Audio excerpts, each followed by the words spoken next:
Baru saja keluar dari pengadilan agama setelah putusan cerai, mantan suami saya dengan gembira membawa 5 orang dari keluarganya untuk mengambil alih villa seharga 10 miliar rupiah milik saya. Namun, begitu pintu terbuka, ibu mertua, saya langsung jatuh pingsan karena pemandangan di hadapannya. Pagi itu, langit Jakarta tidak mendung ataupun cerah, hanya udara panas yang membuat gerah dan tidak nyaman. Di tangan saya, tergenggam selembar akta cerai yang masih baru, dengan tinta yang belum sepenuhnya kering pada beberapa baris, kalimat singkat yang kaku. Kalimat-kalimat itu mengakhiri lebih dari 10 tahun pernikahan saya dengan Bima. Saya tidak menangis, bahkan tidak punya tenaga lagi untuk bersedih. Yang saya rasakan saat itu hanyalah lelah. Kelelahan yang berkepanjangan setelah berbulan-bulan menahan diri dan diam. Saya menuruni tangga pengadilan. Belum sempat saya menarik napas dalam-dalam, tawa terdengar dari belakang. Bukan tawa sedih, bukan pula tawa yang dipaksakan. Tawa itu aneh, sangat mengganggu di telinga. Saya berbalik dan melihat Bima. Sedang merapikan kerah kemejanya, tatapannya ke arah saya tanpa sedikit pun rasa canggung, bahkan dengan jelas menunjukkan kepuasan. Nah, lunas sudah utang kita, katanya. Dengan nada ringan seolah sedang membicarakan cuaca. Nanti sore, aku bawa keluarga ke rumah untuk beres-beres. Villa. Saya tertegun sejenak, mengira salah dengar. Beres-beres apa? Tanya saya. Kembali, berusaha menjaga suara agar tetap tenang. Bima tidak menjawab langsung. Dia hanya tersenyum sinis, senyum setengah bibir, yang penuh perhitungan. Kami berpisah di depan gerbang pengadilan. Tanpa pertengkaran, tanpa penjelasan. Lebih lanjut. Saya pikir semuanya akan berakhir di sini, tetapi saya terlalu naif. Kurang dari 2 jam kemudian, saat saya masih di dalam mobil dalam perjalanan pulang, ponsel saya berdering terus-menerus. Lagi-lagi Bima. Kali ini, suaranya tidak lagi berbasa-basi. Aku kasih tahu kamu sebelumnya, ya. Sore ini, aku akan bawa seluruh keluarga ke villa. Seluruh keluarga itu siapa saja? Tanya saya. Meskipun dalam hati saya sudah bisa menebak jawabannya. Bima menyebutkan satu persatu seolah membaca daftar. Ibu, Bapak, Mbak Rina, lalu keluarga Dani dan istrinya, Wati. 5 orang, lengkap. Sebelum menutup telepon, dia menambahkan satu kalimat lagi yang terdengar seperti sebuah titah. Rumah sebesar itu, sayang kalau dibiarkan kosong. Biar keluargaku yang tinggal, di sana biar hangat. Saya mematikan telepon, duduk terdiam di dalam mobil. Saya tidak marah sampai gemetar, juga tidak menangis. Di kepala saya saat itu hanya ada satu pikiran yang sangat jelas. Ternyata bagi mereka, perceraian hanyalah sebuah formalitas. Yang mereka incar dari awal sampai akhir adalah villa itu. Sore itu, tepat seperti yang dikatakan Bima, 5 anggota keluarganya datang ke depan gerbang rumah saya. Tanpa ada yang menyuruh, tatapan mata mereka semua sama. Tatapan para penjarah yang yakin akan segera mengambil alih sesuatu yang mereka anggap sudah menjadi hak mereka. Ibu mertua saya berjalan paling depan. Beliau berpakaian rapi, rambutnya disanggul, langkahnya penuh percaya diri. Beliau menatap gerbang villa dengan sorot mata kemenangan yang tidak ditutup-tutupi. Ayah mertua saya berdiri di belakang, diam, tetapi tatapannya tak kalah menginspeksi. Kakak ipar saya, Rina, melirik ke kanan dan ke kiri. Seolah sedang menghitung kamar mana yang akan dia pilih.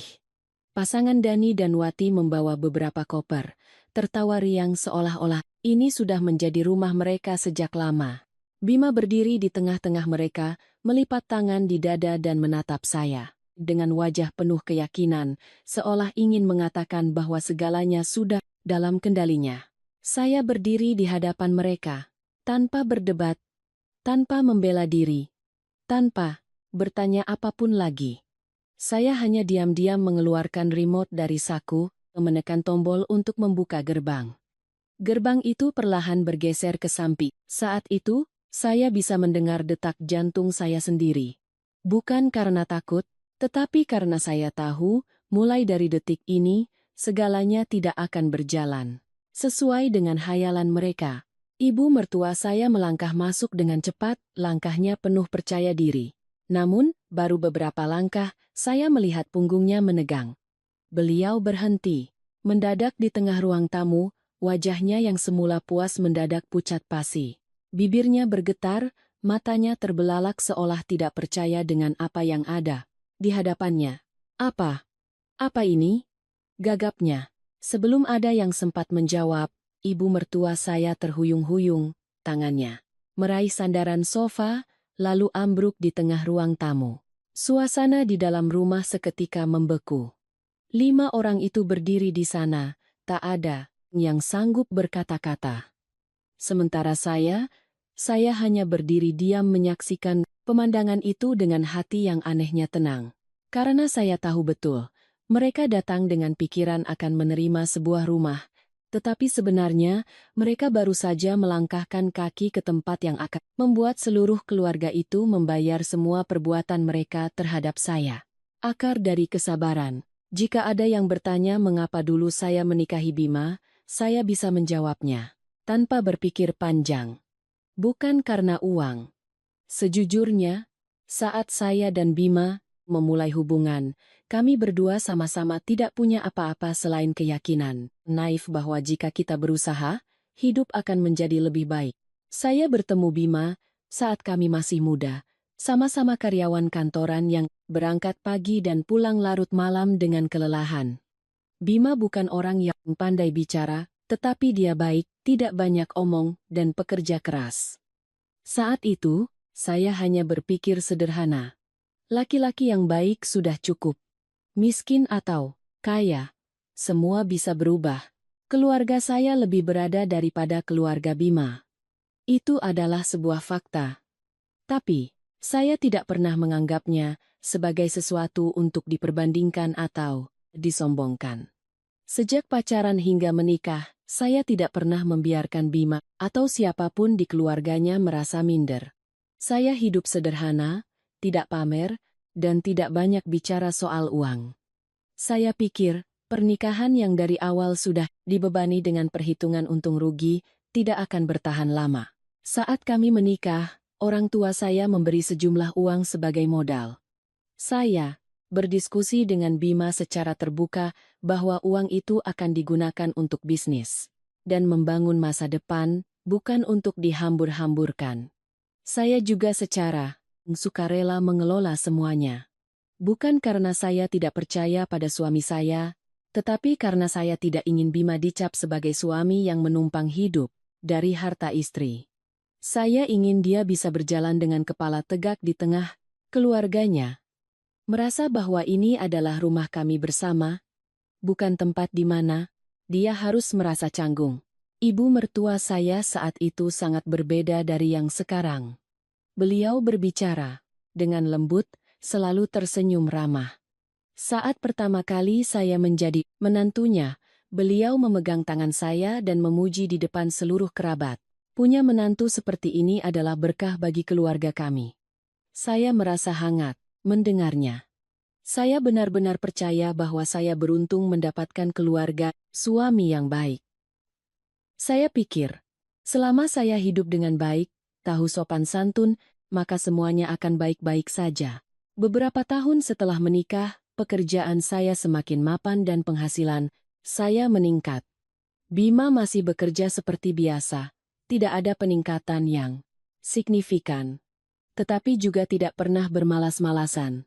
Sayalah yang mengusulkan untuk membangun rumah yang layak. Tanah itu saya beli sebelum menikah, atas nama saya, dan uangnya juga dari tabungan pribadi saya. Ketika saya menyampaikan niat itu, seluruh keluarga suami saya tampak sangat gembira. Ibu mertua tersenyum lebar, mengatakan bahwa dengan rumah yang luas, nanti anak cucu bisa berkumpul dengan nyaman. Kakak ipar, Rina, bahkan berkata, "Terus terang, bangun yang besar sekalian, biar kami semua bisa sering menginap." Saat itu, Bima memegang tangan saya dan mengucapkan kalimat yang hingga kini, jika saya ingat kembali, saya merasa betapa mudahnya saya percaya. Ini kan, rumah kita, sayang. Antara aku dan kamu, apa perlu dibeda-bedakan? Mendengar itu, hati saya merasa sangat lega. Saya pikir, saya telah memilih orang yang tepat. Saya tetap mendaftarkan semua surat-surat rumah dan tanah atas nama saya karena uangnya adalah milik saya sebelum menikah. Namun, dalam pikiran saya, tetaplah rumah bersama. Istana kami berdua. Tempat di mana anak-anak kami akan tumbuh besar nanti. Hari kami pindah ke villa baru itu masih saya ingat dengan jelas. Seluruh keluarga Bima datang. Ramai sekali. Ada yang terkagum-kagum. Ada yang memuji betapa indah dan luasnya. Saya sibuk berlari ke sana kemari menyiapkan makanan dan minuman, takut ada yang kurang. Saya bahagia karena berpikir mulai sekarang, keluarga kami akan punya tempat yang layak untuk berkumpul, tidak lagi sempit, seperti dulu. Di tengah makan malam, Mbak Rina berkata sambil tertawa, setengah bercanda, setengah serius. Rumah sebesar ini. Nanti kalau kami sering datang menginap, tidak akan mengganggu. Kan?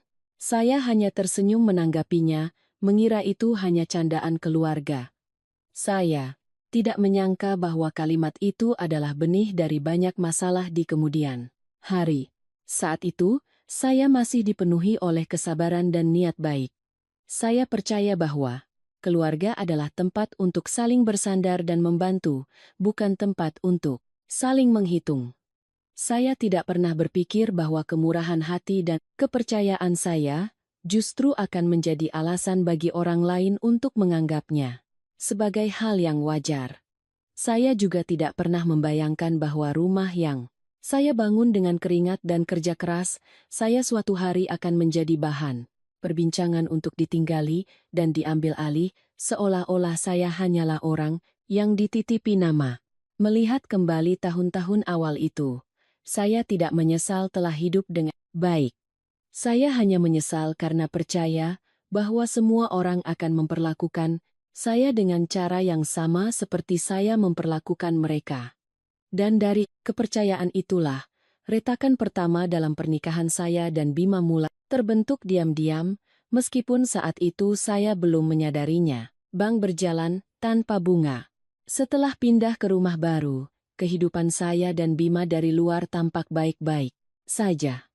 Rumah megah, pekerjaan saya stabil, segalanya seolah berjalan sesuai rencana. Namun, justru dari saat itulah, hal-hal kecil mulai muncul, diam-diam, dan terus-menerus. Seperti tetesan air yang jatuh di tempat yang sama. Hingga, akhirnya saya sadar, sudah menjadi retakan. Orang pertama yang memulai tradisi pinjam-meminjam adalah ibu mertua saya. Awalnya hanya beberapa puluh juta rupiah, lalu perlahan naik menjadi ratusan juta.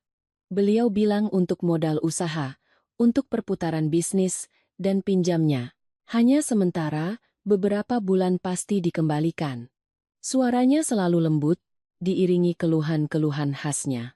Tentang usianya yang sudah tua, tentang bisnis yang sulit, tentang harapannya yang hanya pada anak-anaknya. Saya merasa iba, berpikir sebagai menantu, jika bisa membantu, kenapa tidak? Lagi pula, jumlah itu bagi saya saat itu belum terlalu besar. Namun, berkali-kali uang yang dikembalikan selalu kurang.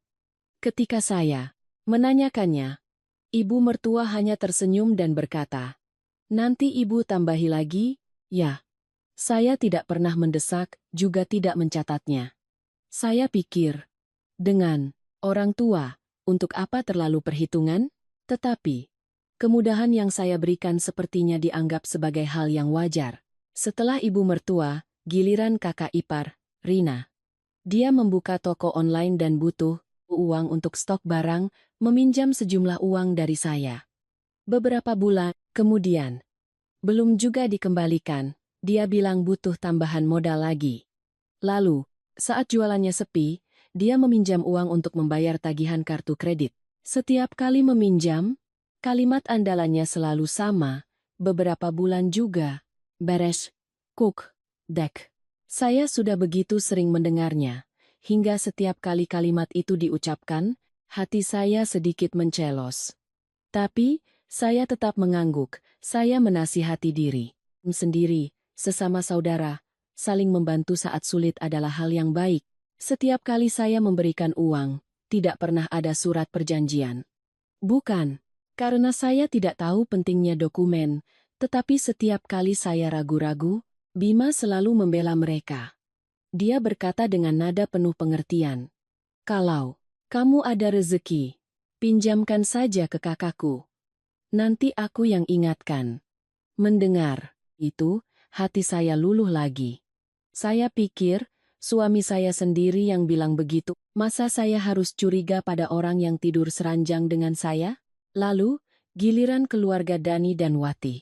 Kadang mereka meminjam untuk membeli motor, kadang untuk ganti ponsel agar bisnis lancar, bahkan pernah untuk biaya liburan agar bisa membuka wawasan. Setiap kali, mereka berbicara dengan sangat santai, bahkan tidak lagi canggung. Awalnya, saya memberikan uang dengan perasaan aneh di hati. Perasaan bahwa saya bukan lagi pemberi pinjaman, melainkan seperti orang yang punya kewajiban untuk memberi. Perlahan, saya sadar bahwa saya tidak lagi diminta meminjamkan dalam arti sebenarnya. Melainkan, mereka datang dengan kalimat seperti, aku cuma butuh sekian lagi, nih. Lagi mepet banget, tolong bantu sekali ini lagi, ya. Saya tetap membantu, tetapi setiap kali, hati saya terasa semakin berat. Saya mulai merasa seperti bank tanpa bunga, tanpa kontrak, tanpa batas waktu, dan tanpa hak untuk menagih. Suatu kali, saya mencoba memberi saran dengan sangat halus. Dengan suara pelan, agar tidak menyinggung siapapun, saya berkata, bagaimana kalau nanti setiap kali pinjam-meminjam, kita catat saja biar jelas dan gampang diingat? Seketika, suasana di meja makan menjadi hening. Ibu mertua meletakkan sendoknya, menatap saya dengan tatapan yang tidak lagi ramah seperti dulu. Beliau berkata, dengan nada yang cukup didengar semua orang, tetapi dingin. Menantu, kok, perhitungan begitu? Kita ini, kan, keluarga. Kenapa harus sejelas itu? Kalimat itu seperti seember air es yang disiramkan ke wajah saya. Saya tidak bisa berkata apa-apa lagi. Bima yang duduk di samping saya tidak membela, juga tidak menentang ibunya. Dia hanya berkata sekenanya, sudahlah, masalah kecil, jangan dibesar-besarkan. Tetapi, justru keheningan Bima itulah yang membuat saya sadar bahwa sejak kapan saya sudah berdiri sendirian. Sejak saat itu, tatapan keluarga suami kepada saya bukan lagi tatapan berterima kasih seperti di awal. Tatapan itu berubah menjadi pengawasan, kewaspadaan, bahkan sedikit rasa tidak suka. Setiap kali saya menunjukkan keraguan, saya mulai mendengar sindiran. Menantu kalau sudah punya uang, memang suka pelit. Atau jadi menantu, kok tidak mau memikirkan keluarga suami. Saya mendengarnya dengan hati yang semakin berat, tetapi tetap memilih diam. Dalam hati, saya masih mencoba menenangkan diri, mungkin mereka hanya asal bicara, mungkin mereka belum terbiasa dengan cara berpikir saya. Namun, semakin lama, saya semakin sadar bahwa ketidaksengajaan itu hanya berlaku satu arah. Saya memberi dengan sangat mudah. Tetapi begitu saya meminta sedikit kejelasan, saya langsung dicap sebagai orang yang perhitungan dan tidak tahu diri. Uang-uang itu terus mengalir tanpa surat, tanpa janji yang pasti. Dan sejak saat itu, saya mulai memahami satu hal yang sangat menyakitkan di mata keluarga. Suami, saya perlahan bukan lagi seorang menantu, melainkan hanya sumber uang yang bisa mereka andalkan.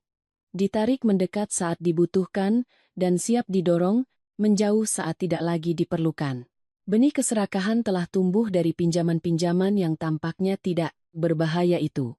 Hanya saja, saat itu, saya belum bisa membayangkan akibat yang akan ditimbulkannya pada pernikahan saya. Tamu tak diundang. Jika pinjaman-pinjaman itu mulai membuat saya merasa tidak nyaman, apa yang Terjadi selanjutnya dengan Mbak Rina benar-benar membuat saya sadar bahwa posisi saya di rumah ini perlahan-lahan mulai terhapus. Awalnya, semua terjadi dengan sangat halus. Begitu halus, hingga jika tidak diperhatikan, orang akan menganggapnya sebagai aktivitas keluarga yang normal. Mbak Rina sesekali membawa teman-temannya main ke rumah, katanya hanya untuk mampir melihat rumah baru adiknya. Saya tidak melarang. Rumah sebesar ini, ada tamu datang tentu lebih ramai. Begitu pikir saya. Namun, main itu perlahan tidak lagi hanya beberapa jam atau sehari. Suatu kali, teman Mbak Rina menginap semalam. Lain waktu, mereka tinggal selama beberapa hari, tanpa pemberitahuan, tanpa meminta izin. Saya pulang kerja dan menemukan ada orang asing di rumah. Sandal dan sepatu berserakan di depan pintu, peralatan dapur berantakan. Saya hanya bisa diam-diam membereskannya.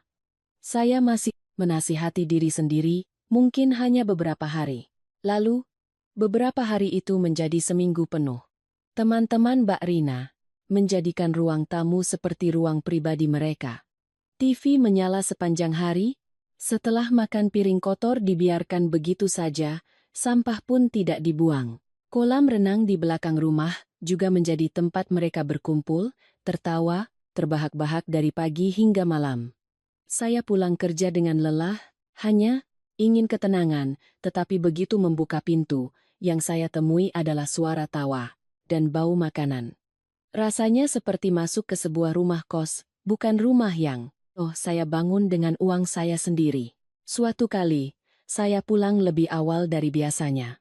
Begitu masuk ke ruang tamu, saya melihat seorang teman Mbak Rina sedang berbaring di sofa, kakinya diangkat, kesandaran, tangannya memegang remote TV sambil makan camilan. Melihat saya, dia hanya melirik sekilas, lalu kembali fokus ke layar, tanpa menyapa, tanpa merasa canggung. Saya berdiri di sana selama beberapa detik, tenggorokan saya tercekat.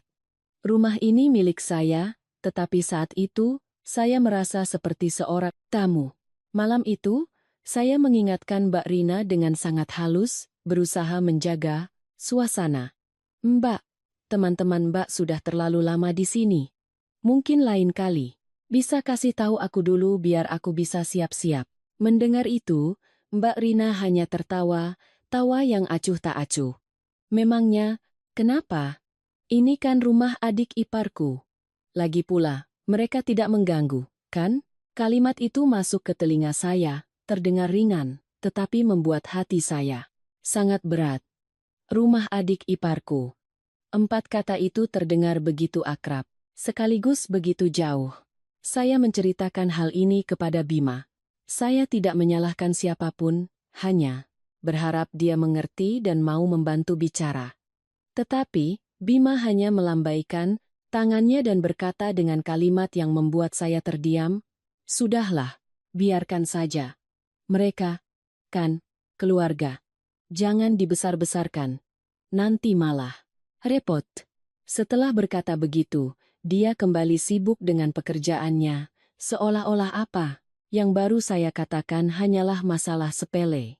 Saat itu, saya mulai mengerti, dalam masalah seperti ini, saya tidak punya sekutu. Ibu mertua saya. Jangan ditanya. Beliau terang-terangan membela Mbak Rina. Ketika saya menyinggung soal terlalu banyak orang yang tinggal di rumah, beliau langsung berkata dengan nada ketus. Rumah sebesar ini, tambah beberapa orang, memangnya kenapa? Jadi menantu jangan terlalu kaku, nanti hidupmu tidak akan nyaman. Mendengar itu, hati saya terasa dingin. Saya tidak kaku. Saya hanya ingin dihormati di rumah saya sendiri. Puncaknya adalah suatu malam ketika saya pulang dari perjalanan dinas. Saat membuka pintu kamar tidur, saya terkejut melihat barang-barang saya berantakan. Lemari pakaian saya sebagian dipindahkan, sprei tempat tidur diganti dengan yang lain. Setelah saya tanyakan, baru saya tahu bahwa Mbak Rina telah seenaknya memindahkan kamar saya, memberikan kamar tidur utama yang paling bagus dan luas untuk temannya. Sementara barang-barang saya dipindahkan ke kamar yang lebih kecil di sebelahnya. Tidak ada yang bertanya kepada saya. Tidak ada yang merasa perlu meminta izin. Untuk pertama kalinya selama menjadi menantu, saya bereaksi. Saya tidak berteriak, tetapi suara saya menjadi kaku. Saya katakan bahwa itu adalah kamar saya dan saya tidak setuju. Namun, yang saya dapatkan adalah tatapan kesal dari Mbak Rina dan kalimat yang penuh sindiran. Tinggal di rumah mertua, kok galak sekali? Kalimat itu seperti sebuah tamparan. Tidak hanya menyangkal hak saya di rumah ini, tetapi juga menempatkan saya pada posisi yang mereka inginkan, seorang pendatang, seorang menantu yang harus tahu diri dan selalu mengalah. Saya berdiri di sana, menatap wajah setiap anggota keluarga suami. Tidak ada yang membela saya. Tidak ada yang mengatakan bahwa Mbak Rina keterlaluan. Bima, diam. Ibu mertua membuang muka. Saya tiba-tiba sadar, di rumah ini, meskipun surat-suratnya atas nama saya, meskipun setiap batanya dibangun dari uang saya, di mata mereka, saya bukanlah pemiliknya. Saya hanyalah orang yang diizinkan tinggal selama mereka masih membutuhkan. Dan bisa disingkirkan kapan saja. Malam itu, saya berbaring di kamar kecil itu, mendengar suara tawa dari kamar sebelah, kamar yang seharusnya menjadi ruang pribadi saya. Saya tidak menangis. Saya hanya menatap langit-langit kamar, dan di kepala saya muncul sebuah pikiran yang sangat jelas. Jika saya terus diam, maka rumah ini, kehidupan ini, dan bahkan posisi saya di keluarga ini, cepat atau lambat akan direbut oleh orang lain. Dan sejak saat itu, saya mengerti bahwa kesabaran saya sudah terlalu jauh, hingga mulai menjadi alasan bagi orang lain untuk menginjak-injak saya. Tanda tangan di atas kertas. Suatu malam, makan malam berjalan seperti biasa. Jika dilihat dari luar, hidangan lengkap. Semua orang duduk di tempatnya masing-masing, suasana tampak tenang. Bima makan lebih sedikit dari biasanya, sesekali melirik ke arah saya, lalu menunduk lagi. Saya perhatikan tatapan matanya berbeda, ada sesuatu yang tergesa-gesa, seolah menunggu waktu yang tepat. Selesai makan, saat saya baru saja berdiri hendak membereskan piring, Bima memanggil saya, meminta saya duduk kembali karena ada yang perlu dibicarakan. Dia masuk ke kamar, dan beberapa saat kemudian kembali dengan setumpuk kertas di tangannya. Kertas-kertas itu dijilid rapi dalam map, sekilas tampak seperti dokumen bank. Bima meletakkannya di depan saya. Suaranya dibuat seramah mungkin. Tolong tanda tangani ini, ya. Cuma prosedur pinjaman modal, kok. Saya mengambil tumpukan kertas itu, membacanya halaman demi halaman, tidak terburu-buru. Kebiasaan saya sejak dulu memang begitu. Jika sudah menyangkut dokumen, harus dibaca dengan teliti. Baru beberapa halaman pertama, jantung saya sudah berdebar kencang. Dalam dokumen itu, ada klausul yang secara langsung menyebutkan tentang penggadaian rumah ini. Bukan hanya sindiran, tetapi tertulis dengan sangat jelas dan rinci. Saya membacanya sekali lagi, perlahan, memastikan saya tidak salah paham. Tidak ada keraguan sama sekali. Rumah yang saya bangun dengan uang saya, yang terdaftar atas nama saya, akan dijadikan sebagai jaminan. Saya mengangkat kepala, menatap Bima. Ini maksudnya apa? Tanya saya. Suara saya masih tenang. Bima menghindari tatapan saya, menjawab dengan gagap bahwa bisnisnya sedang sulit, butuh modal. Dan ini hanya jaminan sementara.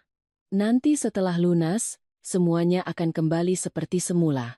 Saya bertanya lagi, meminta penjelasan yang lebih rinci, karena ini bukan masalah sepele. Saat itu saya masih belum meninggikan suara, hanya ingin mendengar jawaban yang masuk akal. Namun suasana makan malam itu seketika berubah. Ibu mertua saya membanting endoknya ke meja, suaranya terdengar kering dan keras. Beliau menatap saya, tatapannya tidak lagi ramah. Beliau mengucapkan satu kalimat yang membuat saya terdiam. Harta di rumah ini, kamu anggap seperti milikmu sendiri, Ya, kalimat itu jatuh ke meja makan seperti sebilah pisau. Saya duduk di sana, belum sempat bereaksi, kakak ipar Rina sudah menimpali dengan nada sinis yang tidak disembunyikan. Dasar, sudah punya uang jadi meremehkan keluarga suami. Saya menatap mereka satu persatu, berusaha agar suara saya tidak bergetar. Saya jelaskan bahwa rumah ini atas nama saya, uangnya adalah hasil jerih payah saya sebelum menikah, dan keputusan untuk menggadaikannya harus didiskusikan secara transparan. Saya tidak bilang tidak mau membantu, saya hanya bilang butuh kejelasan. Tetapi, sepertinya tidak ada yang mau mendengar penjelasan itu. Bima tiba-tiba berdiri, suaranya lebih tinggi dari biasanya. Untuk pertama kalinya dalam pernikahan kami, dia membentak saya. Kamu jangan egois, keluarga abang lagi butuh. Kamu cuma punya satu rumah saja tidak mau membantu? Kalimat itu membuat saya terpaku. Bukan karena takut, tetapi karena saya tiba-tiba memahami satu hal dengan sangat jelas, di mata mereka, rumah ini bukan lagi aset yang perlu dihormati, melainkan sesuatu yang secara otomatis harus digunakan untuk kepentingan keluarga suami. Mereka tidak meminta izin saya, mereka menuntut. Dan ketika saya tidak langsung setuju, saya langsung dicap egois dan tidak menghargai keluarga suami. Saya duduk di sana, mendengarkan semua tuduhan dan kata-kata kasar yang datang. Bertubi-tubi. Ibu mertua bilang saya tidak punya perasaan, kakak ipar bilang, saya perhitungan, dan Bima terus-menerus menekankan bahwa dia sedang tertekan, dan saya tidak mengerti posisinya. Selama itu, tidak ada satupun yang menyebutkan bahwa ini adalah aset saya. Tidak ada satupun yang merasa perlu meminta izin.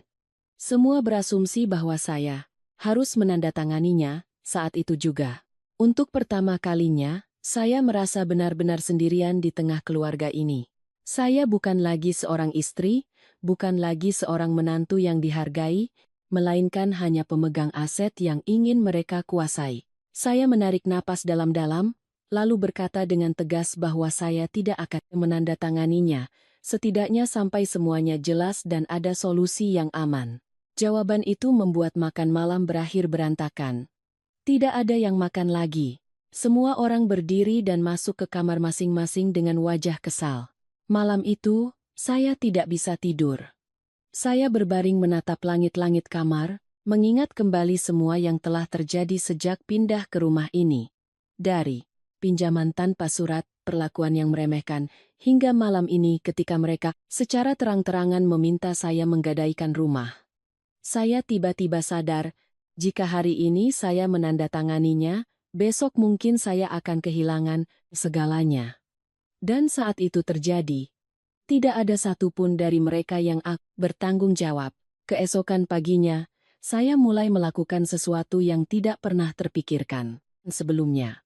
Saya mengumpulkan semua dokumen asli rumah dan aset lainnya, membuat salinannya, dan menyimpannya di tempat yang aman. Saya tidak memberitahu siapa pun, saya juga tidak membuat keributan. Saya hanya diam-diam mempersiapkan diri, seperti seseorang yang sudah melihat badai akan datang. Dan sejak malam itu, ketika tumpukan kertas itu diletakkan di depan saya, ketika kata-kata kasar itu diucapkan, saya tahu betul bahwa pernikahan ini cepat atau lambat akan berakhir, hanya saja bagaimana cara berakhirnya dan siapa yang akan membayar harga atas semua perhitungan ini. Saat itu saya belum ingin menjawabnya. Bau parfum asing. Setelah malam di mana saya menolak menandatangani surat gadai rumah, suasana di keluarga berubah drastis. Tidak ada lagi sapaan basa-basi, tidak ada lagi makan malam dengan obrolan yang dipaksakan. Yang ada hanyalah keheningan yang berat, seolah ada dinding tak kasat mata yang dibangun di antara saya dan Bima. Dia tidak lagi berdebat atau mencoba menjelaskan, dia hanya menghindar. Obrolan kami yang sudah jarang menjadi semakin langka, dan jika terpaksa harus bicara, suaranya dingin dan singkat, seolah saya adalah orang asing. Saya menyadari perubahan itu dengan sangat cepat. Ponsel Bima mulai dipasangi kata sandi baru. Dulu, dia tidak pernah peduli dengan hal itu. Bahkan sering meletakkan ponselnya sembarangan di rumah. Tapi sejak saat itu, ponselnya selalu menempel di sisinya, bahkan saat ke kamar mandi. Suatu kali, saya tidak sengaja memegangnya, dan dia langsung merebutnya kembali dengan tatapan kesal. Saya tidak berkata apa-apa, hanya meletakkan ponsel itu kembali. Tetapi di dalam hati, saya mulai tumbuh rasa tidak nyaman yang sangat jelas. Bima juga mulai pulang lebih malam. Awalnya alasannya lembur, lalu ada pertemuan dengan klien yang berkepanjangan. Suatu hari dia pulang hampir tengah malam, pakaiannya rapi. Sama sekali tidak terlihat seperti orang yang baru saja bekerja keras seharian. Saya mencium bau parfum aneh di kerah bajunya, bukan aroma yang biasa ada di rumah. Ketika saya bertanya, dia mengerutkan kening dan membentak dengan kalimat yang kemudian sering saya dengar, "Kamu bisa tidak berhenti." Curiga? Kalimat itu seperti alasan yang sudah disiapkan. Setiap kali saya membuka mulut, dia akan melemparkannya untuk menghentikan pembicaraan. Sementara Bima semakin menjauh, keluarga mertua justru semakin percaya diri di rumah ini. Ibu mertua mulai seenaknya mengajak kenalan datang untuk melihat-lihat rumah. Katanya untuk referensi membangun rumah. Beliau tidak pernah bertanya atau memberitahu saya sebelumnya. Saya pulang kerja dan menemukan ada orang asing yang duduk sambil menunjuk-nunjuk ke seluruh penjuru rumah. Rasa tidak nyaman semakin menjadi, tetapi saya tetap berusaha menahan diri. Kakak ipar, Rina, secara terang-terangan pamer kepada teman-temannya bahwa ini adalah rumah adiknya dan keluarganya akan segera menetap di sini. Kalimat-kalimat itu saya dengar lebih dari sekali. Dan setiap kali mendengarnya, hati saya semakin berat. Saya mulai mencatat semuanya. Bukan karena saya suka perhitungan, tetapi karena saya perlu menjaga kewarasan saya. Saya mencatat tanggal kapan ibu mertua membawa orang datang, apa yang dikatakan Rina, dan kapan Bima pulang terlambat. Hal-hal yang dulu saya anggap sepele, kini saya lihat dengan cara yang berbeda. Saya sadar, ketika orang lain sudah tidak menghargai batasan, keheningan saya hanya akan membuat mereka melangkah lebih jauh. Suatu sore, saat sedang membersihkan ruang kerja Bima, saya menemukan setumpuk struk hotel. Kertas-kertas tipis itu membuat tangan saya terasa dingin. Tanggal pada struk-struk itu tidak cocok dengan jadwal perjalanan dinas manapun yang pernah Bima sebutkan. Nama hotelnya juga bukan tempat yang biasa dia tinggali. Saat keluar kota, saya memegang tumpukan struk itu, berdiri terdiam cukup lama. Di kepala saya, tidak ada teriakan atau drama seperti di film-film, yang ada hanyalah keheningan yang mencekik. Saya meletakkan kembali tumpukan struk itu ke tempatnya, tidak membuat keributan, tidak langsung menanyakannya. Saya mengerti betul satu hal, ketika seorang pria mulai selingkuh, dia tidak hanya mengkhianati perasaan, tetapi juga sudah menyiapkan jalan keluar untuk dirinya sendiri. Tindakan Bima belakangan ini, dari keinginannya menggadaikan rumah, sikap dinginnya, hingga pulang malam dengan bau aneh, semuanya saling terkait, membentuk sebuah gambaran yang tidak lagi ingin saya pungkiri. Malam itu, Bima pulang terlambat seperti biasa. Saya menatapnya, pria yang pernah menjadi suami saya, tetapi terasa begitu asing. Saya bertanya dengan sangat sederhana, tanpa nada menuduh, "Apa ada yang ingin kamu bicarakan denganku?" Bima menatap saya, matanya menghindar, lalu menjawab singkat, "Tidak ada." Jawaban yang singkat dan dingin itu justru menjadi jawaban yang paling jelas untuk semua keraguan saya. Sejak hari itu, saya tidak lagi berharap Bima akan berubah. Saya tidak lagi memeriksa ponselnya, tidak lagi mengawasi setiap langkahnya. Sebaliknya, saya fokus pada urusan saya sendiri, pada pekerjaan, dan pada dokumen-dokumen hukum yang sudah saya simpan dengan baik. Saya sadar bahwa jika perasaan sudah retak, sampai sejauh ini, sulit untuk diperbaiki. Yang lebih penting sekarang bukanlah mempertahankan seseorang yang sudah berubah hati, melainkan menjaga diri agar tidak jatuh ke posisi yang lemah. Hari-hari itu, saya tinggal serumah dengan Bima, tetapi rasanya seperti dua orang asing, masing-masing dengan dunianya sendiri, dengan perhitungannya sendiri. Saya tidak lagi berbagi, tidak lagi bertanya, dan tidak lagi berharap. Di dalam hati saya, sebuah pintu telah tertutup dengan sangat pelan, tanpa suara, tetapi tegas. Saya tahu pernikahan ini sudah berada di titik yang tidak bisa diselamatkan, dan apa yang akan terjadi selanjutnya tidak lagi sesederhana. Masalah perasaan antara suami dan istri. Pemandangan di pusat perbelanjaan. Sore itu, saya tidak punya niat untuk mengikuti atau mencurigai siapapun. Saya hanya mampir ke sebuah pusat perbelanjaan di dekat Jakarta Selatan untuk membeli beberapa perlengkapan kantor. Pekerjaan saya sedang banyak. Pikiran saya sibuk dengan dokumen dan rencana-rencana yang sangat nyata.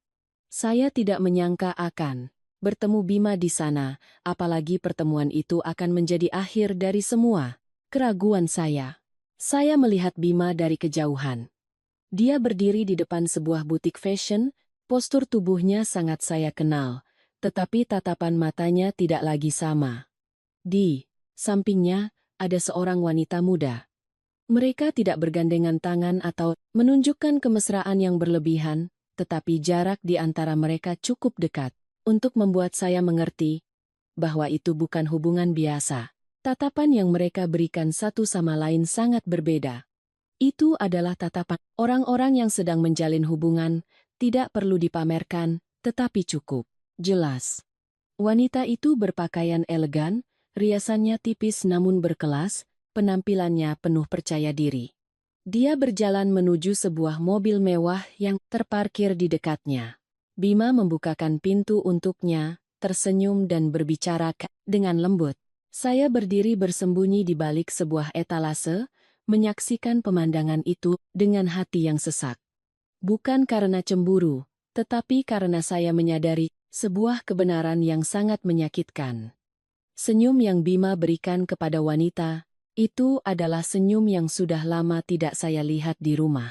Saya tidak keluar, tidak memanggil namanya, tidak membuat keributan. Saya hanya berdiri di sana sampai mobil itu pergi, lalu diam-diam berbalik. Saat itu, saya tidak menangis. Di dalam hati saya ada kekosongan yang aneh, begitu kosong, hingga semua emosi seolah tertekan, yang tersisa hanyalah kewarasan yang dingin. Malam itu, Bima pulang seperti biasa. Terlambat. Saya tidak bertanya basa-basi. Saat dia baru saja meletakkan kunci di meja, saya menatapnya lurus dan bertanya, satu kalimat saja. Kamu sedang dekat dengan siapa? Bima terdiam sejenak, lalu menghela napas dan bersandar di kursi. Dia tidak menyangkal, juga tidak terkejut. Dia hanya mengangkat bahu dan berkata singkat, aku sudah lelah dengan pernikahan ini. Kalimat itu terdengar ringan, tetapi di telinga saya terasa seberat batu. Saya bertanya lagi. Suara saya begitu tenang, hingga saya sendiri terkejut. Siapa? Dia? Bima menatap saya, tatapannya tidak lagi menghindar, melainkan dingin dan asing. Orang yang lebih mengerti aku daripada kamu. Hanya beberapa kata. Tetapi cukup untuk memutus benang terakhir yang tersisa di antara kami. Saya tidak bertanya lebih lanjut. Saya juga tidak berdebat. Saya hanya mengangguk. Saat itu, saya tahu betul bahwa ikatan suami istri yang selama ini saya coba pertahankan telah resmi berakhir. Bukan karena dia punya orang lain, tetapi karena dia sudah tidak punya sedikit pun rasa hormat untuk saya. Hari-hari berikutnya, Bima tidak lagi menyembunyikan apapun. Dia pergi pagi, pulang malam, kadang tidak pulang sama sekali. Teleponnya berdering terus-menerus, pesan masuk bertubi-tubi. Saya tidak perlu melihat pun sudah tahu siapa di seberang sana. Yang paling menyakitkan bagi saya bukanlah pengkhianatannya, melainkan caranya menganggap hal itu sebagai sesuatu yang wajar, seolah-olah sayalah yang menjadi penghalang bagi kebahagiaan barunya. Lalu suatu siang, saat kami sekeluarga sedang makan, kakak ipar Rina nyeletuk dengan nada setengah bercanda. Bima sekarang sudah ada yang urus, ya. Kulihat, dia lebih cocok sama yang itu daripada kamu. Kalimat itu terdengar jelas di tengah meja makan, tanpa ada yang mencoba menghindar. Ibu mertua saya tidak berkata apa-apa, hanya diam sambil mengambil makanan. Ayah mertua menunduk. Tidak ada yang terkejut, tidak ada yang menentang. Saya duduk di sana. Tangan saya memegang sendok, rasanya seperti baru saja ditampar. Saat itu, saya menyadari satu hal yang lebih menyakitkan daripada dikhianati. Seluruh keluarga suami tahu bahwa Bima punya pacar, hanya saya yang tidak diberitahu. Mereka tahu, tetapi mereka memilih diam. Mereka menerima, bahkan secara diam-diam mendukung. Karena dalam pikiran mereka, wanita baru itu bisa memberikan Bima hal-hal yang lebih mereka inginkan daripada saya. Saya tidak menangis di depan mereka. Saya menghabiskan makanan saya, membereskan di meja, lalu kembali ke kamar. Setelah menutup pintu, saya duduk lama di tempat tidur, memandangi kamar yang pernah menjadi ruang kami berdua. Semuanya masih sama, tetapi rasanya sudah berbeda. Saya sadar bahwa saya telah hidup di dalam sebuah keluarga di mana sejak lama saya tidak lagi dianggap sebagai bagian darinya. Malam itu, saya tidak berbicara lagi dengan Bima. Saya juga tidak menanyakan masa depan kami.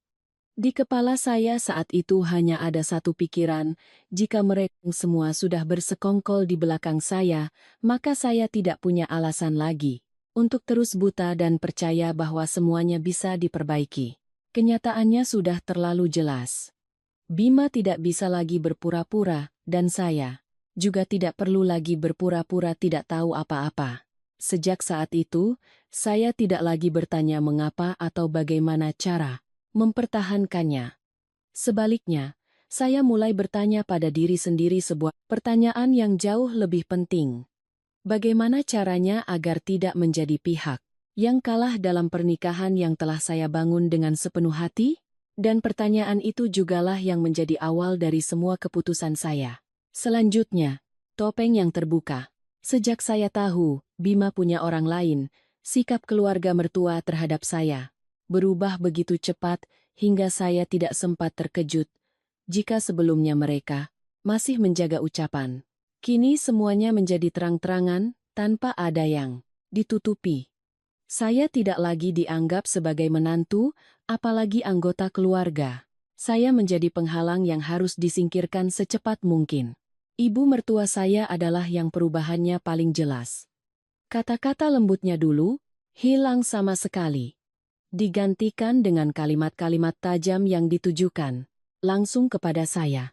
Suatu kali, beliau menatap saya dari atas sampai bawah, lalu mengucapkan sebuah kalimat yang sampai sekarang jika saya ingat masih membuat punggung saya merinding. Tidak bisa punya anak. Untuk apa? Mempertahankan rumah? Kalimat itu diucapkan dengan sangat santai, seolah-olah itu adalah hal yang wajar. Saya berdiri di sana, tidak membantah, tidak juga menangis. Saya hanya menatapnya. Dan di kepala saya tiba-tiba mengerti. Bagi mereka, nilai saya dalam pernikahan ini sudah lama ditimbang, dan sekarang, saya tidak lagi memenuhi standar untuk tetap tinggal. Kakak ipar, Rina, juga tidak lagi menjaga sikap. Dia mulai menghasut Bima di depan saya. Suatu kali, saat saya sedang membersihkan rumah, Rina berteriak dari ruang tamu. Suaranya jelas terdengar. Ceraikan saja. Bagi harta gono gini biar jelas. Buat apa diperpanjang, bikin capek saja. Kalimat itu bukan hanya ditujukan untuk Bima, tetapi sengaja diucapkan agar saya mendengarnya. Saya berdiri di dapur. Tangan saya memegang lap. Rasanya setiap kata itu mendorong saya semakin jauh keluar dari rumah ini. Justru di hari-hari itulah, saya mulai melihat segalanya dengan lebih jernih. Saya sadar, perceraian dalam pikiran mereka bukan karena cinta yang sudah habis, atau karena kami tidak bisa lagi hidup bersama. Bagi mereka, perceraian hanyalah langkah yang diperlukan untuk melegalkan pengambilalihan rumah. Selama saya masih menjadi istrinya, mereka masih harus menahan diri. Begitu saya menjadi mantan istri, segalanya akan lebih mudah dibicarakan. Bima berkali-kali menyarankan agar kami berdamai saja. Dia berkata dengan nada lelah, "Bagaimana kalau kita duduk berdua, selesaikan baik-baik saja, tidak usah ke pengadilan." Saya mendengar dengan jelas. Di balik kata-katanya itu bukan keinginan untuk menyelesaikan masalah dengan damai, melainkan ketidaksabaran. Dia takut jika prosesnya berlarut-larut, rencananya tidak akan berjalan sesuai keinginannya. Saya menatap Bima, pria yang pernah menjadi suami saya, tetapi terasa begitu asing. Saya menjawab dengan tegas bahwa saya tidak mau ada kesepakatan lisan, tidak mau ada pembagian yang tidak jelas.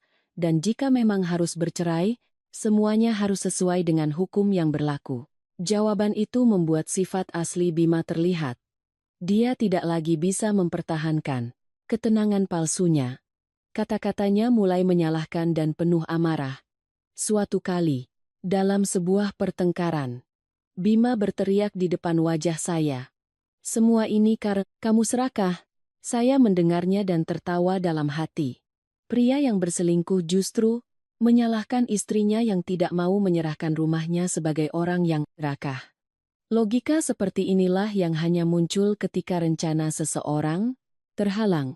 Hari-hari itu, suasana di rumah begitu berat hingga saya hanya ingin cepat-cepat berangkat kerja dan pulang selarut mungkin. Tetapi, alih-alih terbawa emosi, saya mulai melakukan sesuatu yang sangat konkret.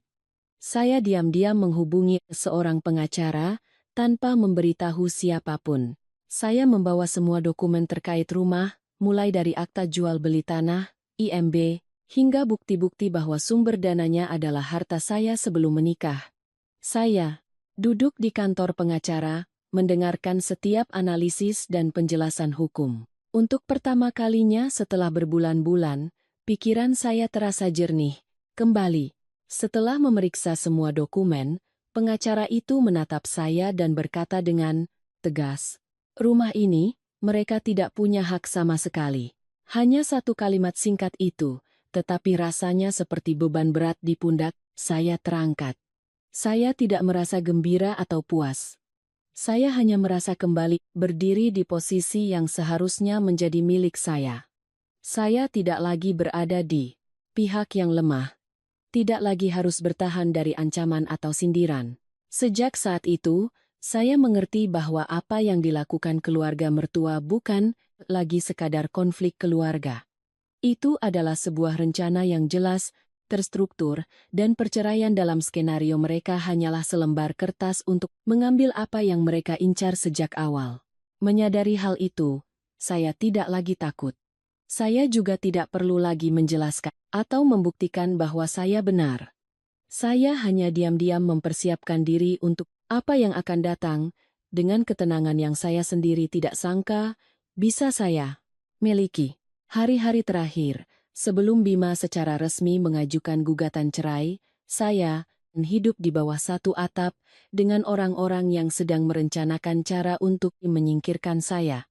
Tetapi, berbeda dari sebelumnya, saya tidak lagi merasa tersesat atau bingung.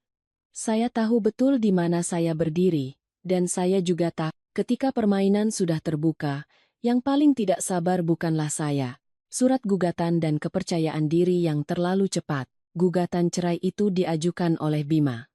Bukan karena emosi atau tekanan, tetapi dengan sangat rencana. Dia membawa surat gugatan itu pulang pada suatu malam yang biasa, meletakkannya di meja dengan nada santai, seolah sedang membicarakan pekerjaan. Tanda tangani saja biar cepat selesai. Buat apa diperpanjang, bikin capek. Tatapan Bima saat itu tidak lagi menghindar, juga tidak lagi berpura-pura kasihan. Itu adalah tatapan seseorang yang yakin sudah memenangkan pertarungan. Keyakinan Bima dan keluarganya bukan tanpa alasan. Dalam pikiran mereka, semuanya sudah diperhitungkan. Rumah ini dibangun selama masa pernikahan, dan saya sudah tinggal bersama keluarga suami selama bertahun-tahun. Mereka yakin pengadilan pasti akan membagi dua harta itu. Bima tidak mengatakannya secara langsung, tetapi saya bisa mendengarnya dari setiap kata-katanya. Hukumnya memang begitu, katanya dengan nada yakin.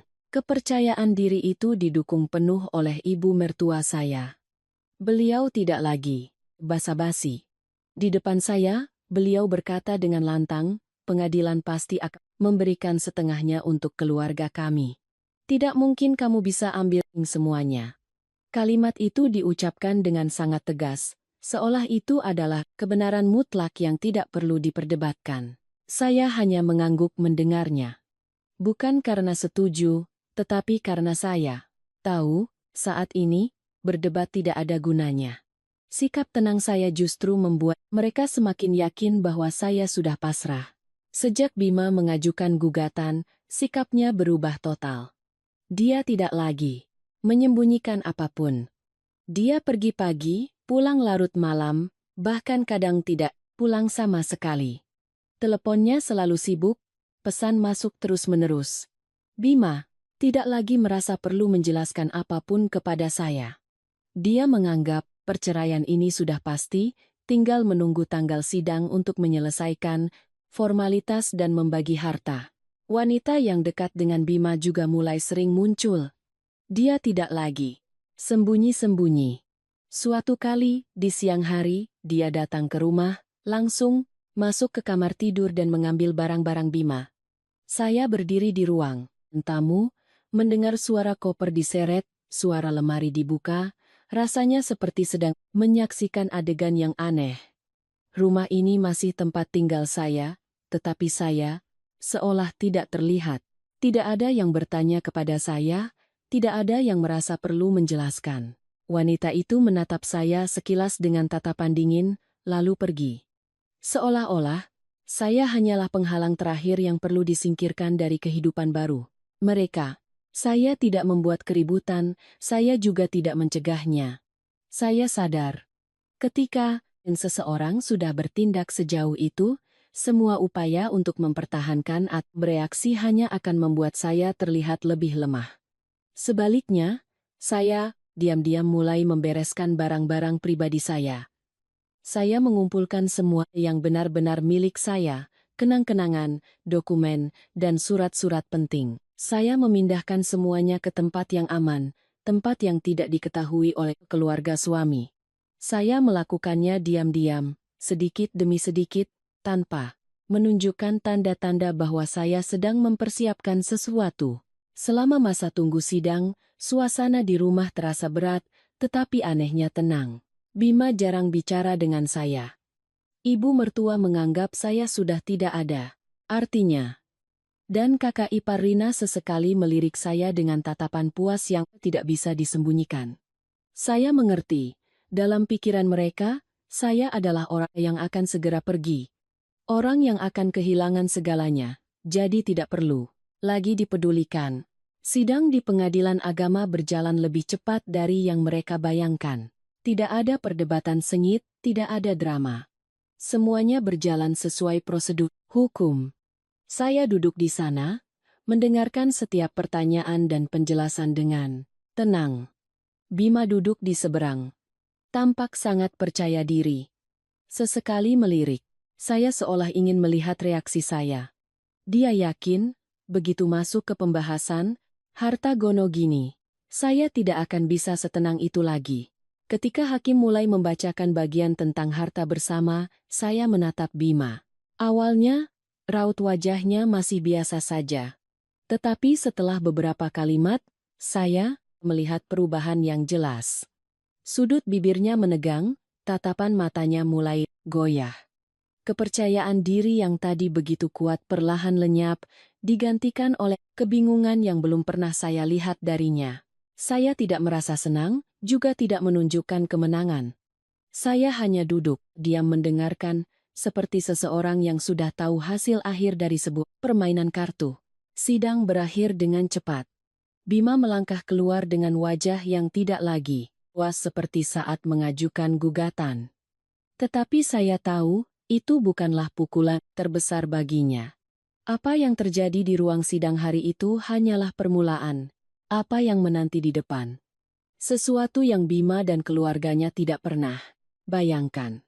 Itulah yang akan membuat mereka benar-benar sadar bahwa kepercayaan diri yang datang terlalu cepat akan dibayar dengan harga yang sangat mahal. Pintu yang terbuka ke arah yang salah. Keluar dari pengadilan hari itu, saya melihat sesuatu yang sangat jelas. Bima tersenyum. Bukan senyum yang dipaksakan dari orang yang baru saja mengakhiri pernikahannya, melainkan senyum lega yang tulus. Dia merapikan kerah kemejanya, berdiri tegak, dan melirik ke arah saya dengan tatapan puas, seolah-olah segalanya akhirnya berjalan sesuai dengan rencananya. Saya bisa melihat dengan jelas perasaan itu di wajah Bima. Perasaan seseorang yang yakin telah memenangkan segalanya. Bima tidak banyak bicara dengan saya setelah sidang. Dia hanya menoleh ke arah keluarganya dan berkata dengan suara pelan, namun cukup untuk saya dengar, "Sore ini kita pindah. Tidak perlu menumpang lagi."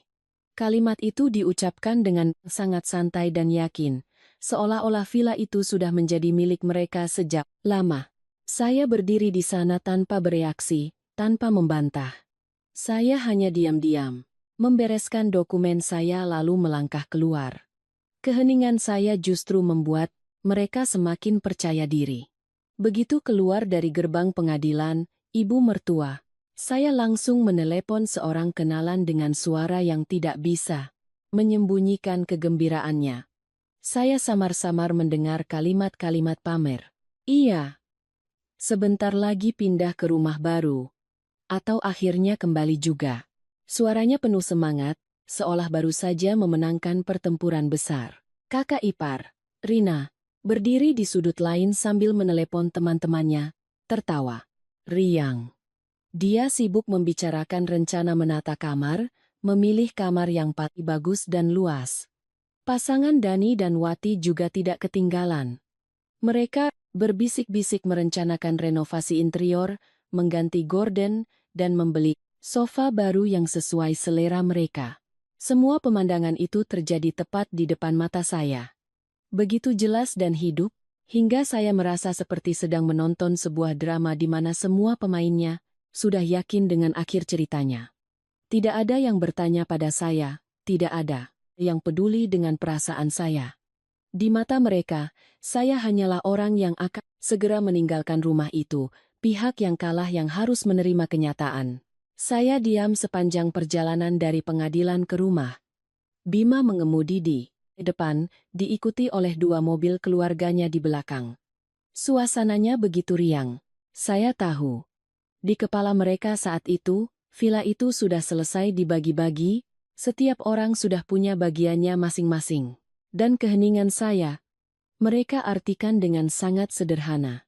Saya sudah kalah, dan saya menerimanya. Tidak ada satupun dari mereka yang tahu bahwa selama mereka sibuk merayakan kemenangan, saya telah menyelesaikan proses perubahan fungsi rumah. Di atas, villa itu bukan lagi sekadar rumah tinggal. Saya juga telah menandatangani semua kontrak hukum yang mengikat, mengubah rumah itu menjadi kantor pusat perusahaan saya. Sebuah perseroan terbatas. PT.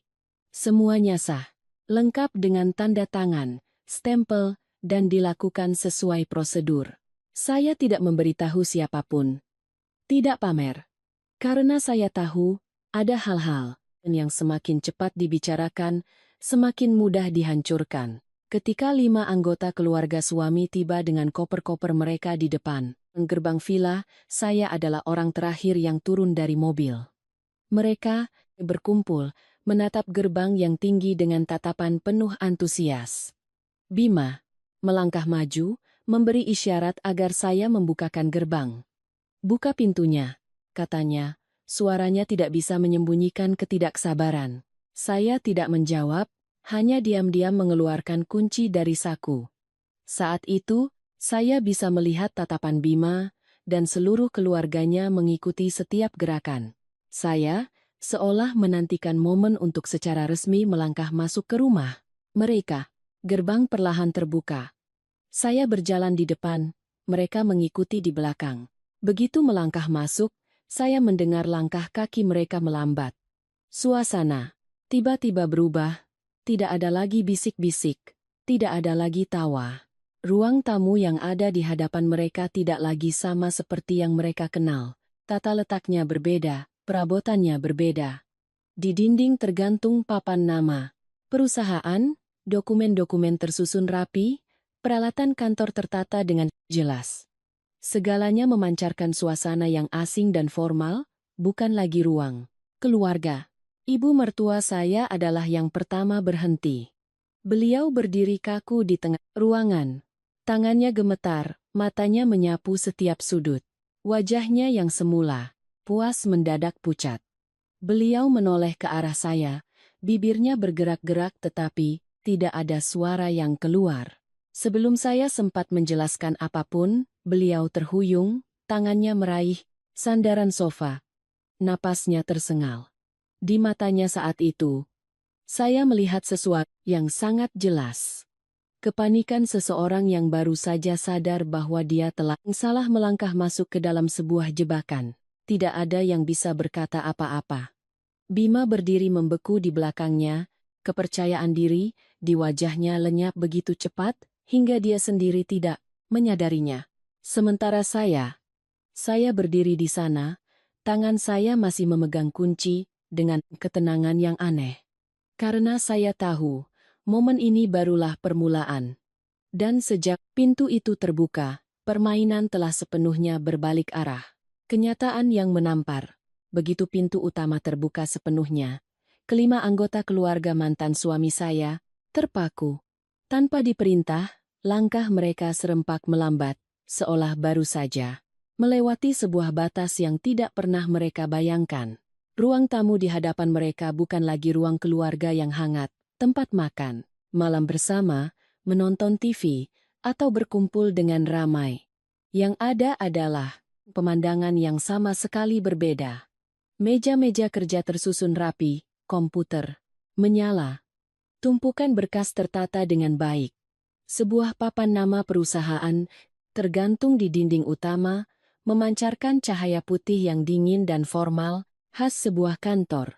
Ibu mertua saya berdiri di tengah ruangan, tangannya terkulai lemas, bibirnya bergetar. Beliau memandang berkeliling, seolah mencari sesuatu yang dikenalnya, tetapi semakin dicari, semuanya terasa semakin asing.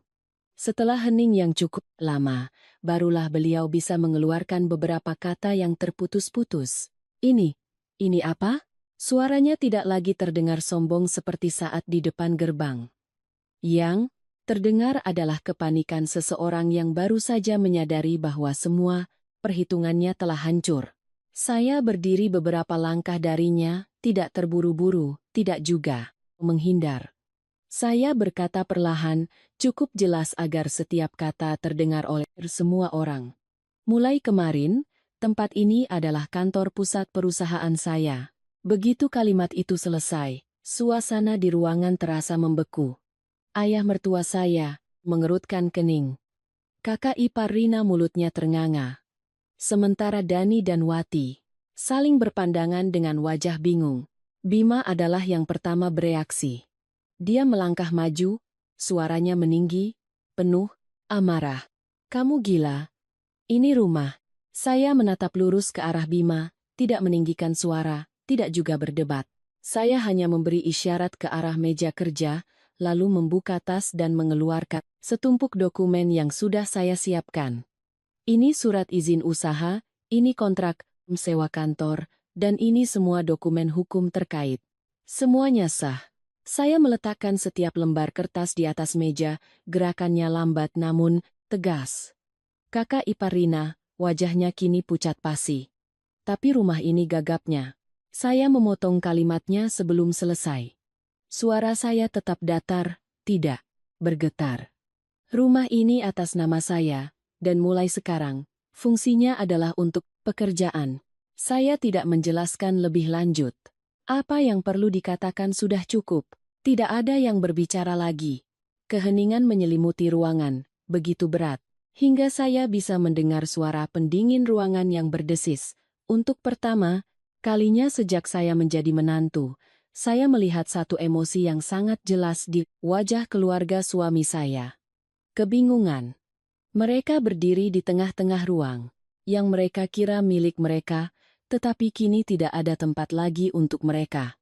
Tidak ada sofa yang biasa mereka duduki, tidak ada kamar untuk dibagi-bagi, tidak ada lagi perasaan pulang seperti yang mereka bayangkan. Ibu mertua saya menoleh ke arah Bima. Tatapannya penuh tuduhan dan kepanikan, seolah bertanya, mengapa semua ini bisa terjadi? Bima hanya diam, bibirnya terkatup rapat. Matanya melirik tumpukan kertas di meja, lalu kembali menatap saya, tetapi tidak ada kata yang keluar. Saya tahu, di kepalanya saat ini, dia sedang mencoba menyatukan kepingan-kepingan informasi untuk memahami apa yang sedang terjadi. Tetapi, semakin dicoba, semakin dia bingung. Saya melangkah maju, suara saya tetap tenang. Saya tidak melarang siapapun datang ke sini, kata saya. Tapi ini adalah tempat kerja. Kalian tidak bisa tinggal di sini. Saya tidak menggunakan kata-kata kasar, tidak mengusir secara langsung, tetapi pesannya sangat jelas. Ini bukan lagi rumah yang bisa mereka masuki seenaknya, atur, dan kuasai seperti sebelumnya. Saat itu, saya bisa melihat perubahan di mata setiap orang. Ayah mertua saya menunduk, menghindari tatapan. Dani dan Wati mulai gelisah, menarik koper mereka lebih dekat. Kakak ipar Rina memandang berkeliling sekali lagi. Seolah tidak percaya bahwa tempat yang dulu dia pamerkan sebagai rumah adiknya kini telah menjadi kantor perusahaan saya. Dan ibu mertua, beliau berdiri di sana, napasnya terengah-engah, tangannya begitu gemetar hingga harus berpegangan pada sandaran kursi untuk tetap berdiri. Suasana saat itu bukan lagi kepuasan, melainkan perasaan kehilangan sesuatu yang mereka kira sudah pasti dalam genggaman. Untuk pertama kalinya, mereka harus menghadapi kenyataan yang sangat sulit diterima. Rumah ini, dari awal hingga akhir, tidak pernah menjadi milik mereka.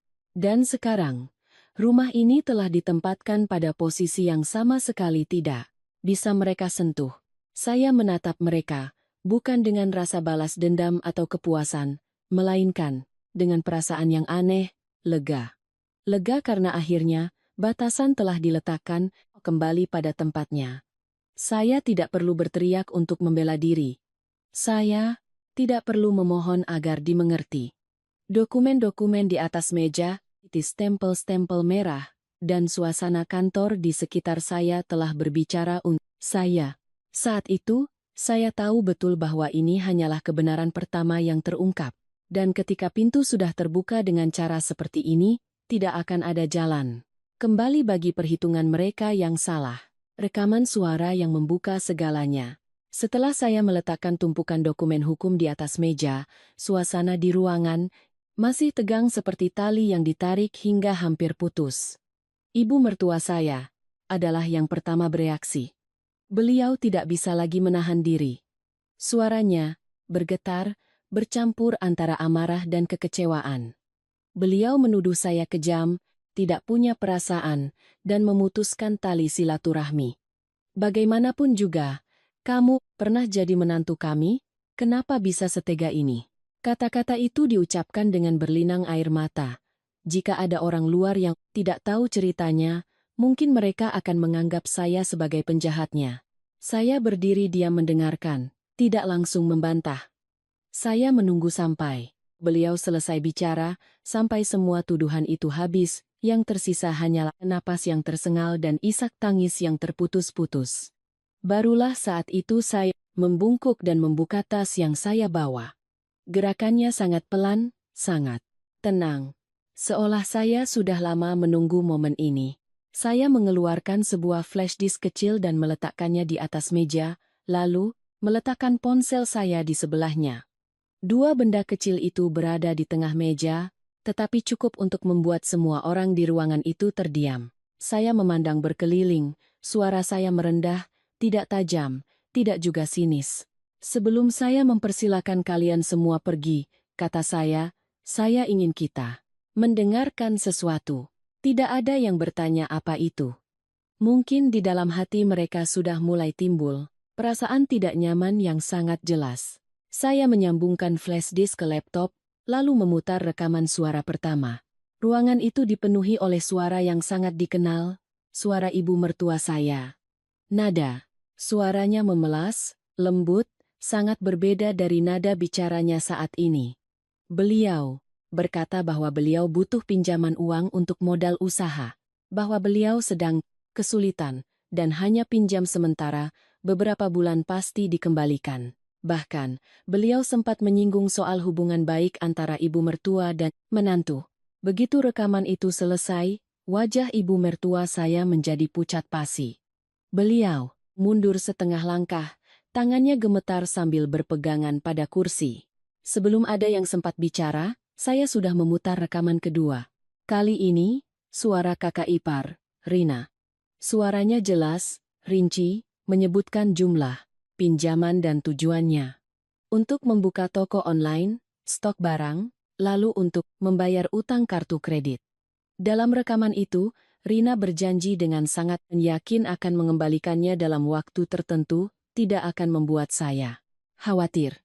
Suasana di ruangan semakin berat, saya bisa mendengar napas setiap orang. Rina berdiri kaku, wajahnya tidak ada darah sama sekali. Dia membuka mulut hendak mengatakan sesuatu, tetapi kemudian mengurungkannya. Dia hanya menunduk, menghindari tatapan semua orang. Saya tidak berhenti. Saya memutar rekaman ketiga. Suara Dani dan Wati terdengar, membicarakan pinjaman untuk membayar utang pribadi mereka. Suara mereka terdengar tergesa-gesa dan memohon. Setiap katanya jelas. Ada tanggal, ada jumlah uang, ada janji untuk mengembalikan tepat waktu. Ketika rekaman terakhir selesai, ruangan itu benar-benar sunyi, tidak ada lagi tangisan. Tidak ada lagi tuduhan. Yang ada hanyalah keheningan yang memalukan, menyelimuti semua orang. Ibu mertua saya, wajahnya kini putih pucat. Bibirnya bergerak-gerak lama sebelum akhirnya bisa mengeluarkan satu kalimat, hampir seperti bisikan. Kenapa? Kenapa kamu merekamnya? Pertanyaan itu bukan untuk mencari jawaban, melainkan kepanikan seseorang yang baru saja sadar bahwa semua yang dia kira bisa disangkal kini tidak punya jalan keluar. Saya menatap lurus ke arahnya, tidak menghindar. Suara saya tetap tenang, tidak ada kebencian. Karena saya tahu, suatu hari nanti kalian akan mengingkari semuanya. Saya tidak berbicara dengan keras, tetapi setiap kata terdengar sangat jelas. Saya tidak pernah menagih, lanjut saya dengan nada yang sama, tapi bukan berarti saya tidak punya bukti. Saya tidak perlu menjelaskan lebih lanjut. Saya tidak perlu menceritakan lagi bagaimana saya telah membantu, bagaimana saya telah bersabar. Rekaman-rekaman itu sudah berbicara untuk saya. Bima, yang sejak tadi berdiri di sudut ruangan, diam dengan cara yang aneh. Dia menatap flash disk di atas meja, lalu menatap saya. Tatapannya bercampur antara kebingungan dan amarah. Mungkin baru saat inilah dia benar-benar sadar bahwa wanita yang selama ini dia anggap baik dan mudah dibodohi, sebenarnya sudah melihat semuanya sejak lama. Hanya saja, saya memilih diam bukan karena saya tidak tahu, tetapi karena saya sedang menunggu waktu yang tepat. Saya mengambil kembali flash disk dan ponsel, memasukkannya ke dalam tas. Saya tidak menagih utang saat itu juga. Saya juga tidak mengancam akan menempuh jalur hukum. Saya hanya mengucapkan satu kalimat singkat yang cukup untuk membuat semua orang mengerti bahwa apa yang terjadi hari ini bukan lagi masalah perasaan atau konflik keluarga. Ini adalah kebenaran yang diletakkan di atas meja. Tidak bisa disangkal. Seluruh ruangan masih sunyi. Tidak ada yang berani saling pandang. Tidak ada yang punya cukup kepercayaan diri untuk bersuara. Orang-orang yang dulu mengira saya akan pergi dengan tangan hampa, yang mengira saya tidak akan berani berbuat apa-apa, kini berdiri di sana, dihadapkan pada kata-kata mereka sendiri di masa lalu. Dan saya tahu, momen itu bukan hanya sekadar rasa malu, tetapi juga awal dari kehancuran beruntun yang tidak pernah mereka duga. Kehancuran yang tak terhindarkan. Setelah rekaman-rekaman itu selesai diputar, ruangan itu diselimuti oleh keheningan yang begitu berat hingga tidak ada yang berani bergerak. Tidak ada lagi tuduhan, tidak ada lagi pembelaan. Segalanya seolah baru saja ditelanjangi di siang hari, memperlihatkan sisi terburuk yang selama ini mereka kira bisa disembunyikan. Ibu mertua saya adalah yang paling tidak kuat menahannya. Beliau terhuyung, tangannya memegangi dada, napasnya tersengal, lalu jatuh terduduk di sofa. Bukan pingsan, melainkan sebuah bentuk kejatuhan mental yang sangat jelas. Ketika pikiran tidak lagi sanggup menahan beban, tubuh pun menyerah. Saya menatapnya, tidak dengan rasa puas, tidak juga panik. Saya mengerti, kejatuhan itu bukan karena syok sesaat, melainkan karena perasaannya yang tercabik-cabik di depan semua orang, karena kesadarannya bahwa dia telah salah menilai seseorang begitu lama. Ayah mertua saya berdiri di sebelahnya, bingung antara harus menolong atau harus berkata apa. Beliau memandang berkeliling, lalu menunduk dalam-dalam. Itu adalah sikap seseorang yang baru pertama kali sadar bahwa keheningannya selama ini telah ikut andil dalam mendorong segalanya sampai ke titik ini. Tidak ada yang menyalahkannya. Tetapi justru keheningan itulah yang membuatnya paling sulit untuk mengangkat kepala.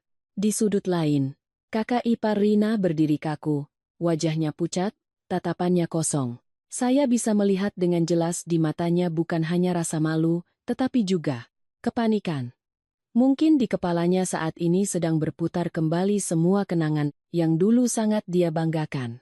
Saat dia pamer kepada teman-temannya bahwa ini adalah rumah adiknya. Saat dia membawa teman-temannya menginap, saat dia berjalan di rumah ini dengan sikap seorang pemilik.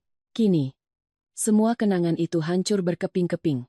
Dia tidak lagi punya kepercayaan diri untuk menatap siapapun, apalagi keberanian untuk membuka mulut. Pasangan Dani dan Wati berdiri berdekatan, tangan mereka erat memegang gagang koper. Tatapan mereka tidak lagi santai seperti saat baru datang, melainkan penuh kekhawatiran. Mereka sadar, ketika rekaman itu sudah diputar, ketika semuanya sudah diletakkan di atas meja, tidak ada lagi yang akan membela mereka. Orang yang selama ini menjadi sandaran mereka saat kehabisan uang kini sudah tidak lagi berada di posisi itu. Bima, sejak tadi, hampir tidak bicara sama sekali. Dia berdiri di tengah ruangan, punggungnya tegak, tetapi kedua tangannya terkepal erat. Saya bisa melihat dengan jelas kebingungan di wajahnya. Tidak ada lagi kepercayaan diri, tidak ada lagi senyum puas. Tidak ada lagi nada yakin seperti saat di depan pengadilan.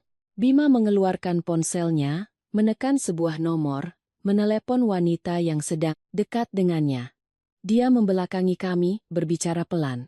Tetapi di dalam ruangan yang sunyi ini, setiap katanya masih terdengar. Sayang, dengarkan aku dulu. Ini tidak seperti yang kamu pikirkan. Suaranya tergesa-gesa, sangat berbeda dengan sikap dingin yang pernah dia tunjukkan pada saya. Di seberang sana, suara wanita itu terdengar dingin, tanpa sedikit pun simpati. Kamu bilang setelah cerai, rumahnya jadi milikmu. Sekarang bagaimana? Pertanyaan singkat itu seperti sebilah pisau yang menusuk tepat ke jantung semua rencana Bima. Belum sempat dia menjawab, telepon sudah ditutup.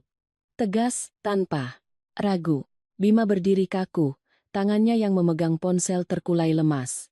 Saat itu, saya tahu betul bahwa wanita itu mendekatinya bukan karena perasaan, melainkan karena apa yang dia janjikan.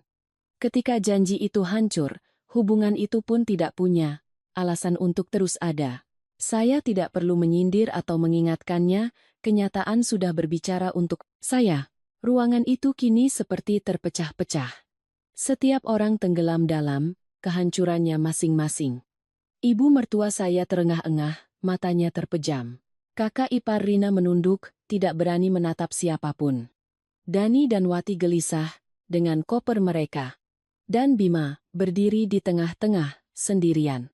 Dia kehilangan istri, kehilangan rumah, dan bahkan kekasih yang dia kira sebagai jalan keluar pun berbalik meninggalkannya dalam sekejap. Itu adalah kondisi kehilangan segalanya yang sesungguhnya. Bukan hanya harta, tetapi juga sandaran batin.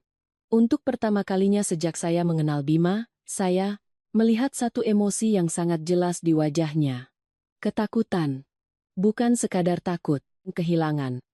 Tetapi takut karena sadar bahwa dia telah kehilangan segalanya hanya karena serangkaian perhitungan yang salah. Dia menatap saya. Tatapannya tidak lagi menantang atau meremehkan, melainkan tatapan seseorang yang baru saja sadar bahwa wanita yang dia kira baik dan mudah dibodohi ternyata sudah melihat semuanya sejak lama. Saya berdiri di sana, tidak berkata apa-apa lagi. Saya tidak perlu menghakimi, tidak perlu menuntut. Kehancuran itu sudah terjadi dengan sangat jelas. Masing-masing dari mereka, dengan cara mereka sendiri, sedang membayar harga atas perbuatan mereka. Dan saya tahu, apa yang baru saja terjadi di ruangan ini bukanlah akhir, melainkan hanya awal dari konsekuensi yang akan terus berlanjut. Epilog. Rumah yang menjadi kantor. Setelah hari itu, segalanya tidak langsung berakhir. Tidak ada polisi, tidak ada keributan, tidak ada lagi konfrontasi yang sengit. Namun, justru keheningan. Setelah badai itulah yang membuat semua orang merasakan dengan jelas akibat dari apa yang telah terjadi. Ibu mertua saya dirawat di rumah sakit beberapa hari kemudian. Dokter mengatakan, beliau mengalami kelelahan mental, tekanan darahnya tidak stabil, dan semangatnya jatuh. Tidak ada yang mengatakannya secara langsung, tetapi saya tahu betul itu bukan karena penyakit baru, melainkan karena kenyataan yang terlalu berat untuk diterima oleh seseorang yang terbiasa menjadi pusat perhatian, terbiasa memegang kendali, dan terbiasa berpikir bahwa segalanya akan berjalan sesuai keinginannya. Saya sempat datang ke rumah sakit sekali, bukan untuk berdebat atau membela diri. Saya hanya berdiri di luar pintu kamar dan melihat ke dalam. Ibu mertua, saya terbaring di sana. Tubuhnya terlihat jauh lebih kurus, matanya tidak lagi setajam dulu. Beliau melihat saya, tetapi tidak berkata apa-apa. Saya juga diam. Di antara kami saat itu, tidak ada lagi dendam, yang ada hanyalah keheningan yang panjang, di mana kami sama-sama mengerti bahwa ada hal-hal yang jika sudah terlalu jauh, tidak akan bisa kembali seperti semula. Kakak ipar, Rina, mengalami akibat yang berbeda. Teman-teman yang dulu sering datang ke rumah saya, yang dulu sering mendengar Rina pamer bahwa ini adalah rumah adiknya, perlahan-lahan menjauh. Ada yang bertanya langsung, ada yang menyindir, ada yang diam-diam memutus kontak. Kebohongan yang sudah terbongkar tidak akan bisa diperbaiki lagi. Rina, yang dulu selalu percaya diri dan lantang, bicaranya kini menjadi pendiam dan jarang terlihat. Saya dengar dari seorang kenalan bahwa dia bahkan menghindari pertemuan-pertemuan rutin karena takut harus menjawab pertanyaan-pertanyaan yang tidak lagi bisa dia jawab.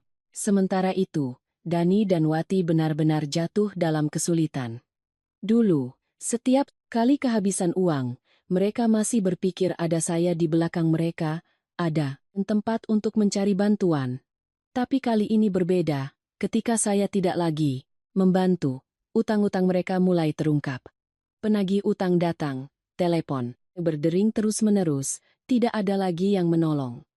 Mereka terpaksa harus menghadapi sendiri akibat dari kebiasaan boros dan berutang mereka. Saya tidak senang mendengar kabar itu, tetapi juga tidak merasa bersalah, karena saya sadar, membantu bukanlah kewajiban tanpa batas, dan pada akhirnya, setiap orang harus bertanggung jawab atas pilihannya sendiri. Dan Bima, setelah semua kehancuran itu, akhirnya datang mencari saya. Bukan secara langsung, tetapi setelah semua yang ada di sekelilingnya satu persatu pergi. Saat itu, Bima berdiri di hadapan saya. Tidak ada lagi kesombongan, tidak ada lagi nada yakin. Dia menatap saya lama, lalu mengucapkan satu kalimat yang saya tahu datang dari lubuk hatinya. Aku tidak menyangka kamu bisa berpikir sejauh ini. Kalimat itu bukan tuduhan, melainkan pengakuan yang terlambat bahwa dia telah salah menilai wanita yang pernah mendampinginya. Saya hanya mengangguk pelan, lalu menjawab dengan suara tenang, "Bukan, kamu yang meremehkanku." Saya tidak perlu menjelaskan lebih lanjut. Saya tidak perlu menceritakan bagaimana saya telah bersabar, apa saja yang telah saya alami, dan bagaimana saya mempersiapkan semuanya. Dia mengerti. Dan jikapun tidak, itu tidak lagi penting. Pernikahan kami telah berakhir, bukan dengan kemenangan atau kekalahan, melainkan dengan kenyataan bahwa setiap orang harus menghadapi akibat dan pilihannya masing-masing. Saya tidak membalas dendam pada Bima. Saya juga tidak berusaha membuat keluarga mertua lebih menderita dari yang mereka alami. Saya tidak merasa perlu melakukannya. Karena yang saya lakukan dari awal hingga akhir hanyalah satu, meletakkan kembali segalanya pada tempatnya. Aset saya berada di tempat yang seharusnya. Hidup saya kembali ke jalur yang saya berhak tentukan. Dan hubungan-hubungan yang sudah salah, kehancurannya hanyalah konsekuensi yang tak terhindarkan. Hari-hari berikutnya, rumah yang kini menjadi kantor perusahaan kembali ke ritme normalnya. Saya bekerja, rapat, menyelesaikan tugas, sibuk tetapi pikiran saya terasa ringan. Tidak ada lagi tatapan mengawasi. Tidak ada lagi sindiran. Tidak ada lagi perasaan harus mengalah tanpa syarat. Saya sadar, ketika batasan diletakkan kembali pada tempatnya, seseorang bisa hidup dengan lebih tegak. Kadang-kadang, saya masih memikirkan tahun-tahun yang telah berlalu, masa di mana saya pernah mencoba mempertahankan sebuah keluarga dengan keheningan dan kesabaran. Saya tidak menyangkal kenangan itu, juga tidak menyesal pernah hidup dengan tulus. Tetapi jika bisa kembali, mungkin saya akan lebih cepat mengerti satu hal. Menjadi baik bukan berarti membiarkan orang lain melewati batasan kita. Dan ketika segalanya sudah diletakkan kembali pada tempatnya, ketika semua orang harus berdiri di atas kaki mereka sendiri, meskipun ada rasa sakit dan kehilangan, itu adalah hal yang perlu terjadi agar hidup bisa terus berjalan ke depan. Sekarang, jika ada yang bertanya pada saya tentang rumah itu, saya tidak lagi akan menyebutnya sebagai rumah kami berdua. Saya juga tidak akan menyebutnya sebagai tempat yang penuh kenangan pernikahan yang telah berakhir. Bagi saya, saat ini, rumah itu hanyalah sebuah kantor, tempat saya bekerja setiap hari, tempat di mana saya bangkit dari kehancuran dengan kaki saya sendiri. Pagi hari, saya membuka pintu, menyalakan lampu, menyeduh secangkir teh hangat, lalu duduk di meja kerja. Tidak ada lagi suara tawa yang berisik, tidak ada lagi tatapan mengawasi. Tidak ada lagi perasaan harus berhati-hati dalam setiap ucapan dan tindakan. Suasananya tenang, rapi, benar-benar tempat untuk bekerja dan fokus. Dalam ketenangan itu, hati saya pun ikut tenang, tidak lagi bergejolak seperti dulu. Saya tidak senang melihat keluarga mertua hancur. Saya tidak pernah menganggap penderitaan mereka sebagai kemenangan saya. Jika ada perasaan, itu hanyalah lega. Lega karena akhirnya saya tidak lagi ditempatkan pada posisi harus memberi tanpa syarat, tidak lagi harus bersabar demi sebuah kedamaian palsu. Lega karena saya tidak lagi harus hidup di bawah atap, di mana kebaikan saya dianggap wajar dan batasan saya terus-menerus dilanggar. Bagi banyak orang, perceraian adalah sebuah kegagalan. Bagi saya, itu bukan sesuatu yang membanggakan, tetapi juga bukan akhir dari segalanya. Perceraian tidak membuat saya kehilangan segalanya. Itu hanya menyingkirkan orang-orang yang tidak pantas berada dalam hidup saya. Orang-orang yang menganggap kesabaran saya sebagai kelemahan. Orang-orang yang berpikir bahwa saya baik karena saya tidak bisa perhitungan. Dan orang-orang yang percaya bahwa hanya karena mereka lebih banyak dan lebih keras suaranya, saya akan mengalah. Ada satu hal yang setelah semua ini baru benar-benar saya pahami, menjadi baik bukan berarti bodoh.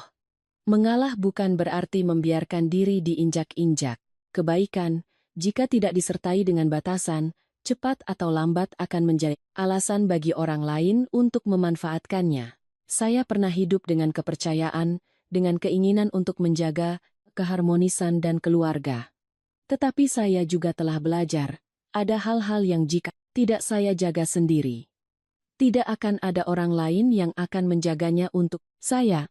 Seringkali saat sendirian, saya masih berpikir, jika saat itu saya tidak sedikit lebih waspada, tidak rajin menyimpan dokumen, tidak diam-diam menyimpan bukti-bukti yang diperlukan, mungkin hari ini sayalah yang akan pergi dengan tangan hampa. Bukan hanya kehilangan harta, tetapi juga kehilangan kepercayaan dan harga diri. Saya tidak berani membayangkannya lebih jauh, karena memikirkannya saja sudah cukup membuat saya merinding. Hidup tidak selalu adil, tetapi selalu punya cara untuk memberikan kembali kepada setiap orang apa yang mereka pilih. Saya tidak memilih untuk membalas dendam, saya hanya memilih untuk melindungi diri saya sendiri. Saya tidak memilih untuk membuat keributan, saya hanya memilih untuk mengikuti hukum dan logika. Dan mungkin karena itulah, saya bisa keluar dari cerita ini tanpa membawa dendam. Pintu pernikahan itu telah tertutup, tetapi bukan untuk mengakhiri hidup saya. Pintu itu tertutup agar saya bisa melangkah ke babak baru, di mana saya lebih memahami nilai diri saya, di mana saya tahu cara meletakkan batasan yang benar, dan di mana saya tidak lagi perlu meminta izin siapapun untuk menjadi diri saya sendiri. Saya tidak lagi muda untuk memulai dari nol, tetapi saya cukup dewasa untuk memulai kembali dari apa yang masih saya miliki, pekerjaan, kemandirian, dan, yang terpenting, kedamaian di dalam hati.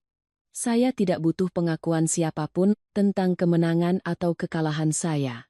Karena setelah semua ini, yang terpenting adalah saya masih berdiri tegak, masih bisa mengangkat kepala, dan masih bisa melihat kembali semuanya tanpa merasa malu pada diri sendiri.